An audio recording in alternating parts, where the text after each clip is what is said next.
It's another delicious day here in the Let's Make Food from Food kitchen, and today we're making some crispy hash browns. It's a very simple recipe, 3 ingredients, and I've already realized I forgot to get one out, but that's okay, we'll get it later. I just forgot the salt.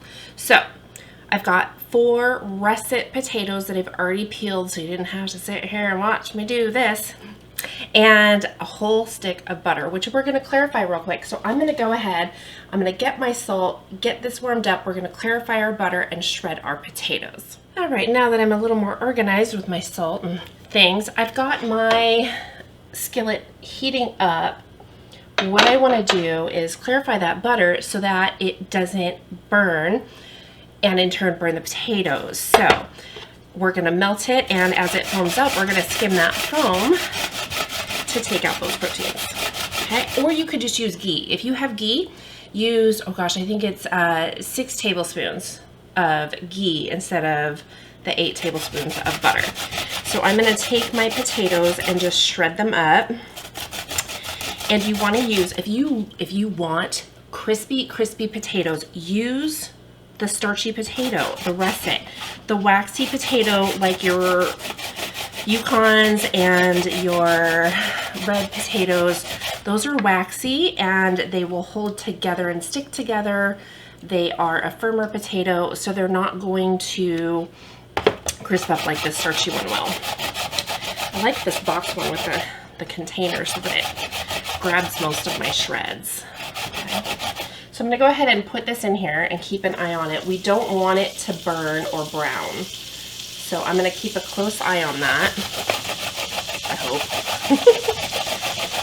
And you'll notice I have a bowl of water here. I want my potatoes really well rinsed, and I'm not just going to rinse them. I'm going to kind of soak them for a minute, not a long time, just a minute, and then I'll rinse them after I soak them. All right, I'm going to start skimming this foam off, and I'm just going to put it on this plate. I turned it down because it started to brown a little bit. But all I want is this foam. Oops, I turned it off a little too much.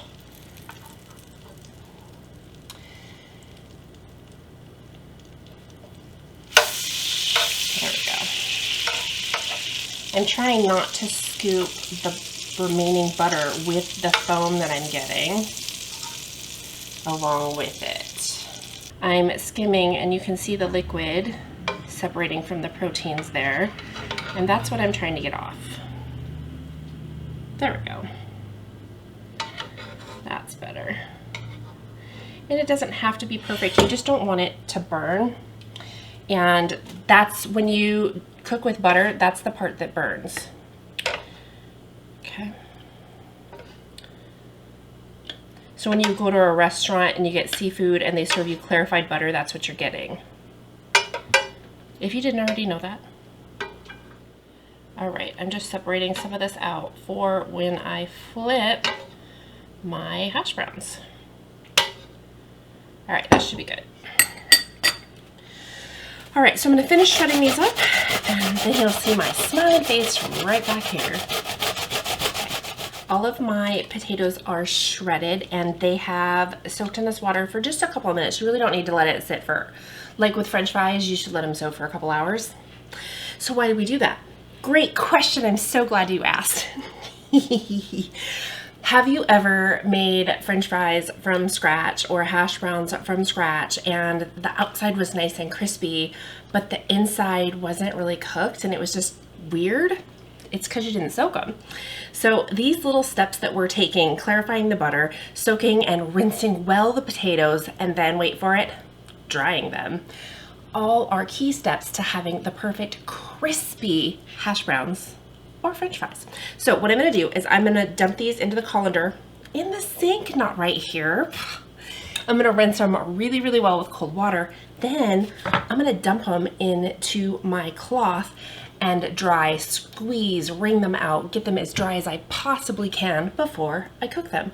That is the next key step to having the crispiest, crunchiest hash browns. So I'm gonna go rinse, I'll be back. Okay, I've rinsed them over and over and over again.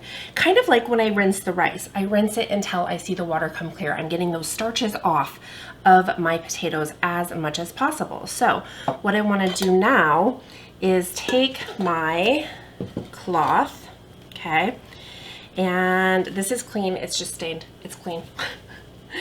And I am going to turn my potatoes over onto my cloth, like so. I'm gonna get as much as I can out of there. I'm gonna gather up the sides. Okay, we're kind of like a satchel. If we were Robin Hood, not Robin Hood, who is it? Oh gosh, Winnie the Pooh and Christopher Robin going on a picnic. And you're gonna take it and you're just gonna keep squeezing and turning. Look at all of this liquid we're getting out of here. Come on, Christopher Robin, we can do it. So even though I rinsed and rinsed and rinsed, there's still starch. And that's okay, there's gonna be, it's potato. It's potato, delicious and crispy. Okay, so we're just gonna keep at it. I'm just gonna keep turning it and getting as much pressure on there as I can to get this liquid out. Okay, don't skip this step. Don't do it. Whatever kitchen towel you have, it's fine. Just make sure it's clean is all. If you're not sure you're done, then you're probably not. Okay, I am happy with that. I'm gonna set that aside. I'm gonna turn on my cooktop. I'm gonna warm that butter back up. Okay, I'm gonna open this up. My picnic package, look at that. Beautiful. It's lovely. So I want to, because I don't want to put my cloth in the pan, I'm going to transfer these back into my freshly rinsed bowl. These are nice and dry, which is perfect. These are going to be crispy and delicious. Now, I don't think I need to say this, but just in case, wash this before you do anything else with it. Okay, while this is heating, it's almost hot, I'm gonna take 1 teaspoon of my kosher salt, sprinkle it in there, and just mix it up. And I'm doing it now so that it kind of evenly spreads. All right, my butter's smoking. I don't want it smoking, so I turned it down. Hopefully it doesn't burn. And we're just gonna get all of this in there. Fabulous. Okay. We'll take our spatula and spread them out. We're not making a potato pancake here, but we will flip it over in sections when it's ready. But here is what I will say. Avoid constantly stirring and flipping unless you're going for scattered. Okay? I'm going to try and just wait like 5 minutes. Then I will flip them and drizzle the rest of this butter over it. And if I want to, salt a little bit more. Because don't forget, starchy foods will absorb any seasonings that you put on there. I might add some pepper on here. In fact, I think I will add some pepper on here. And I'll do that when I flip them. Okay, I've checked them. I'm not happy with how crispy they are, so I'm going to let them cook a little bit longer. I'm just going to hit them with a little pepper and give them 3-ish more minutes before I flip them. I want them crispy. All right, let's give it a flip. There we go. Yep. Some little sections here that could use a little flip too. The heating elements in this pan, just like anything else, some of it is hotter in some spots than others. Cast iron is great for this, which is really honestly what I should be using. But I'm trying to use this pan more in this kitchen because my cooktop is very loud. It's very loud when I'm trying to talk, and so I'm trying to use this more simply because it's just loud with the cooktop to use a cast iron. So that's my excuse. I'm doing it for you guys. All right, we're gonna sprinkle on this butter. Just kind of drizzle it evenly. Okay. And again, we're not gonna stir this up. I might just lift a little to get that butter distributed a little. Just do it like that. And tip the pan. Okay. And while cast iron is the preferred choice to do this to crisp them up really well. The non-stick, the potatoes won't tear, so that is the benefit to using this style skillet, because the potatoes won't tear as you try to flip them.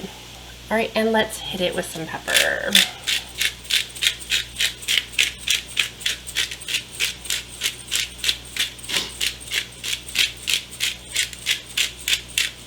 All right, there we go. So we'll let that cook another 6 to 8 minutes until it crisps up, and then we're ready to serve it up. It's gonna be delicious and crispy and Okay, let's see what we got. Look at that. That is beautiful. I really just don't want to wait to eat this.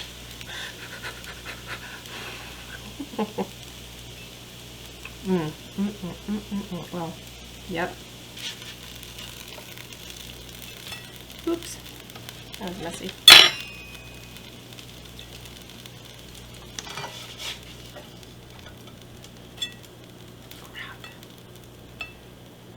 All right, we got crispy, crunchy, delicious hash browns that look, smell, and taste and sound delicious. So good. It's worth the time to do the extra rinse, the soak, the squeezing, clarifying the butter. It changes everything. Give them a try. Thanks for joining me here today in the Let's Make Food from Food kitchen. From my kitchen to yours, let's make food from food. That's one boy puppy.